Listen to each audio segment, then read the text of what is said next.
Assalamualaikum warahmatullahi wabarakatuh.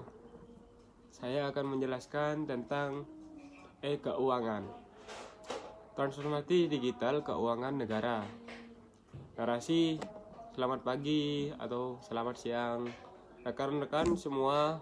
Hari ini saya akan mempresentasikan semua visi besar keuangan. Kita menyadari bahwa pengelolaan keuangan negara sering kali tersandra oleh birokrasi yang buram dan sulit diakses. Keuangan yang hadir sebagai solusi transformasi untuk merombak total sistem tersebut menjadi ekosistem pengawasan yang tidak hanya transparan tetapi juga memiliki presisi tinggi dan sangat akuntabel. Ini adalah langkah awal kita menuju tata kelola negara bersih. Next. Slide 2, kita akan menerangkan akar masalah atau celah dalam sistem tradisional. Mari kita lihat realitas di lapangan. Sistem keuangan tradisional kita selama ini memiliki lubang-lubang besar yang sangat rawan dieksploitasi. Kita sering mendengar kasus markup, laporan keuangan, pembuatan laporan keuangan fiktif hingga penyalahgunaan wewenang dan anggaran ganda.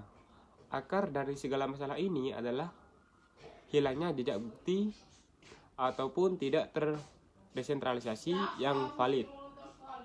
Akibatnya data menjadi terfragmentasi dan akses publik tertutup, sehingga pengawasan menjadi sesuatu yang hampir mustahil dilakukan. Dampak akhirnya yang sangat serius, kerugian negara yang sangat besar, terkikisnya pendapatan negara yang besar, kepercayaan masyarakat, hingga kepercayaan masyarakat. Next. Untuk yang slide ketiga atau 4, mandat reformasi. Saya akan menjelaskan tentang mandat reformasi 4 pilar utama. Untuk menjawab tantangan tersebut, elektronik keuangan dibantu dan di atas 4 pilar utama yang solid. Transparansi anggaran, kita membuat visibilitas data secara membuka penuh, mulai dari level instansi hingga tingkat vendor, agar tidak ada ruang gelap.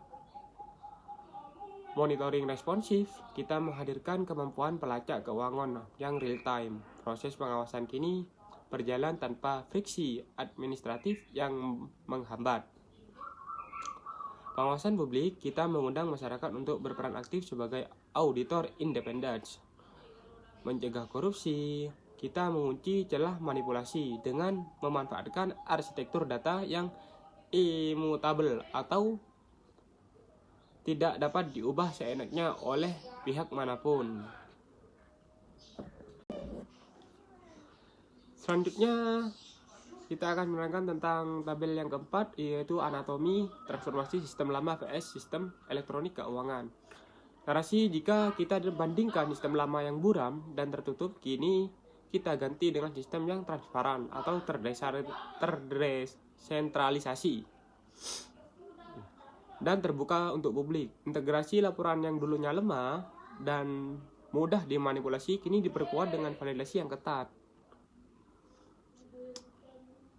Jika dulu kita ada bukti realisasi yang valid, sekarang sistem mewajibkan untuk mengunggah bukti kwitansi dan foto progres yang nyata. Kita bergerak dari arsitektur yang silo dan terfragmentasi menuju sistem yang terintegrasi penuh dari tahap perencanaan sampai ke tahap pelaporan akhir. Next, slide yang kelima, yaitu arsitektur anti korupsi, rantai akuntabilitas data. Narasi, inilah jantung dari elektronik keuangan, rantai akuntabilitas data. Kami membangun sistem dengan struktur realisasi 1:1 antara instansi, program, anggaran, dan vendor. Artinya, distribusi pagu dana menjadi sangat jelas dan terukur. Titik paling kritis kami amankan adalah relasi vendor, di mana jejak rekam mereka terikat langsung dengan bukti bayar, sehingga mustahil bagi siapapun untuk mengklaim dana 2 kali atau melakukan duplikasi anggaran. Setiap rupiah yang dikeluarkan negara memiliki jejak audiens permanen yang tidak bisa dipalsukan. Next, yang keenam, metodologi siklus pengiriman cepat. Narasinya, dalam pengembangan sistem skala nasional ini kami menerapkan metodologi Agile dengan siklus pengembangan 8 minggu yang intens. Kami membagi dengan menjadi fase analis desain yang matang, fase konstruksi software yang terintegrasi, fase validasi untuk memastikan ketahanan sistem, hingga fase rilis untuk monitoringnya. Mengapa Agile? Karena pendekatan ini sangat fleksibel terhadap perubahan kebutuhan dan memungkinkan kami melakukan pengembangan secara bertahap, namun tahap sangat yang presisi. Next. Sebelum kita lanjut, perkenalkan, nama saya Muhammad Husnul Hidayat dengan NIM 2024520038. Kita lanjut ke presentasi berikutnya. Nah, selanjutnya adalah visibilitas eksekutif, pemantauan skala nasional. Bayangkan, bagi seorang eksekutif atau pemimpin, kini mereka tidak perlu lagi menunggu laporan manual yang berisiko tidak akurat. Melalui eksekutif, dashboard ini pemantauan serapan triliunan rupiah bisa dilakukan secara real time. Mereka bisa langsung melihat proyek, apakah masih dalam tahap perencanaan, sedang berjalan, atau sudah selesai. Nah, ini adalah langkah besar untuk melakukan deteksi dini terhadap potensi masalah besar masalah yang ada di lapangan sebelum menjadi kerugian yang lebih besar. Nah, lanjut di slide ini. Ada program dan realisasi tanpa friksi. Nah, sistem ini memungkinkan solusi data yang sangat tajam. Kita bisa mengaudit spesifik per instansi hanya dengan sekali klik. Nah, untuk urusan input transaksi, kami menerapkan standar yang ketat. Sistem akan memblokir realisasi anggaran jika ada dokumen legal berupa kwitansi digital, PNG atau JPG, dan bukti foto progres lapangan. Selain itu, ada fitur kontrol limit otomatis yang memastikan nilai realisasi tidak ada pernah melebihi sisa pagu, sehingga ruang gerak bagi praktik markup sesudah benar-benar terkunci oleh sistem. Terus, ekosistem terpercaya atau meritokrasi vendor. Equakanan juga menciptakan ekosistem yang fair melalui sistem meritokrasi vendor. Kita tidak lagi asal memilih rekan. Sistem ini secara otomatis menguantifikasi jejak rekam vendor berdasarkan kualitas kerja dan ketepatan waktu proyek-proyek sebelumnya. Selain itu, verifikasi legalitas dilakukan secara tunggal untuk memastikan tidak ada lagi vendor fiktif atau perusahaan cangkang yang masuk ke dalam sistem keuangan negara kita. Terus lanjut ke selanjutnya. Keadaan bukti kesiapan sistem. Nah, sebelum kita meluncurkan sistem ini telah melalui pengujian yang sangat ketat. Seluruh jalur kritis mulai dari proses login hingga laporan keuangan telah ditetapkan dan diuji dengan cakup tes hingga 100%. Hasilnya, sistem ini menunjukkan stabilitas yang sangat baik dengan sukses rate mencapai 87,5%. Ini membuktikan bahwa sistem desktop yang kita bangun benar-benar siap menghadapi beban operasional nyata di instansi negara dengan tingkat kegagalan yang minimal. Lanjut, penutup. Nah, visi ekosistem transparansi digital. Nah, sebagai penutup, seluruh yang saya paparkan tadi dan rekan saya bukan sekedar fitur aplikasi. Ini adalah instruktur baru yang dirancang untuk menjaga integritas negara. Keempat pilar utama: transparansi, anggaran, monitoring, responsif, pengawasan publik, dan pencegahan korupsi telah menyatu dalam satu ekosistem yang terwujud melalui e-keuangan. E-keuangan bukan hanya tentang teknologi, ini tentang membangun kembali kepercayaan publik melalui akuntabilitas yang nyata. Terima kasih. Nah, kita lanjut ke demonya yang akan disampaikan oleh teman saya, rekan saya. Terima kasih atas waktunya. Warahmatullahi wabarakatuh. Di sini saya akan mendemokan aplikasi yang sudah kelompok saya buat untuk mengampu tugas UAS mata kuliah rekayasa perangkat lunak. Sebelum saya mendemokan aplikasinya, izinkan saya memperkenalkan diri terlebih dahulu. Nama saya Panji Cahya Prasetyo dengan NIM 2024 5274. Oke, langsung saja saya akan mendemokan aplikasinya.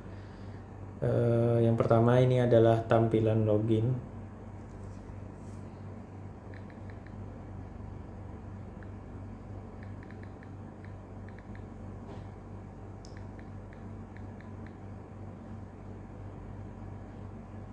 Nah, ini adalah tampilan dashboard utama. Di sini menampilkan semua yang dilakukan di aplikasi ini. Oke, ini ada tampilan program.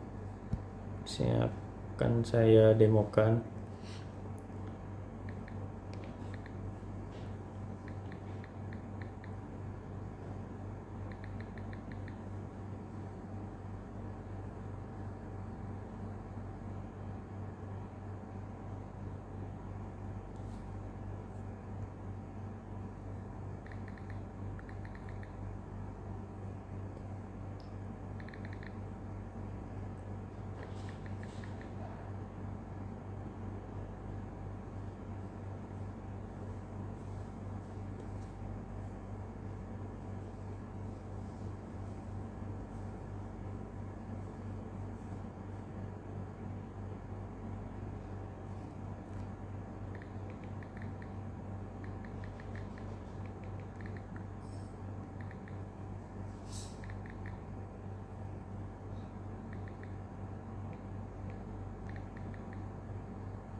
Nah, di sini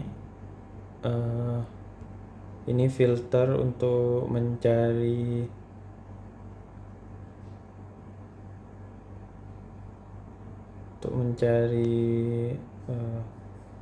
kementeriannya.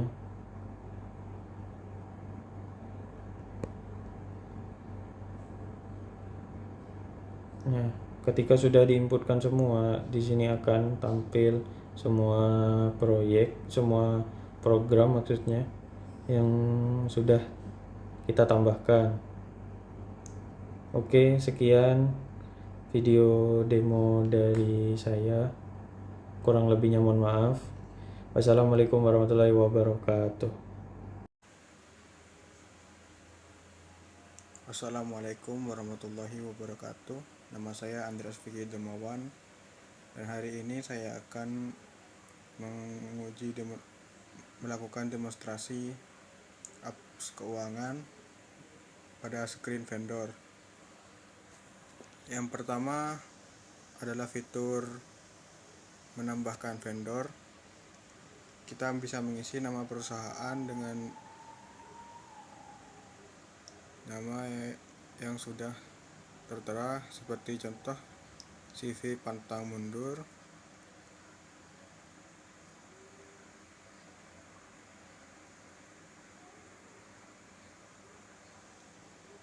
dengan nomor NPWP yaitu seperti ini, dan ratingnya 5/5 dan disimpan. Setelah itu sudah terdaftar. Fitur kedua yaitu cari nama vendor, bisa dicoba, yaitu PT, akan menampilkan yang berawalan PT saja. Selanjutnya kita bisa tekan untuk melihat detail vendor.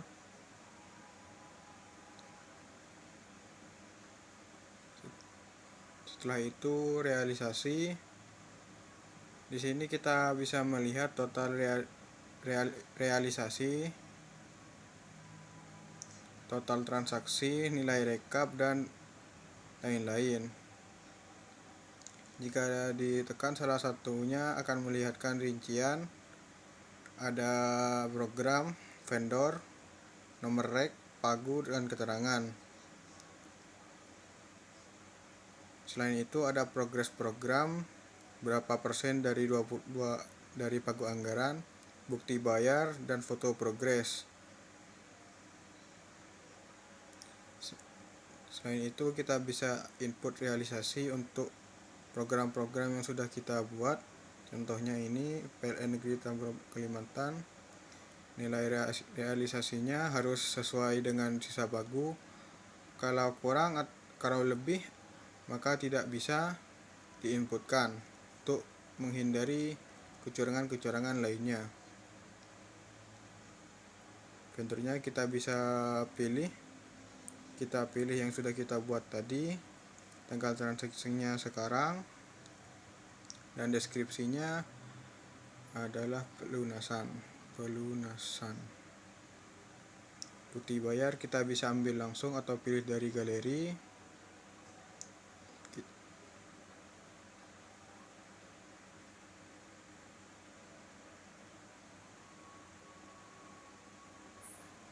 Setelah itu kita bisa simpan, tapi nilai kita tidak bisa simpan karena nilai realisasinya melebihi sisa pagu, yaitu 1T lebih dari 900M. Jadi kita bisa kurangi dulu.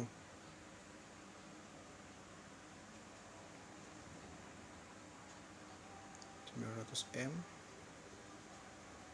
simpan bisa, yaitu sekarang kita lihat nilai pagunya progresnya 100% dengan bukti pembayaran dan foto progresnya terlampir. Sekarang di laporan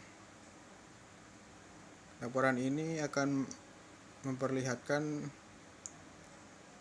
total pagu anggaran dalam setahun dan angka realisasinya dan sisa saldo yang sudah dipakai.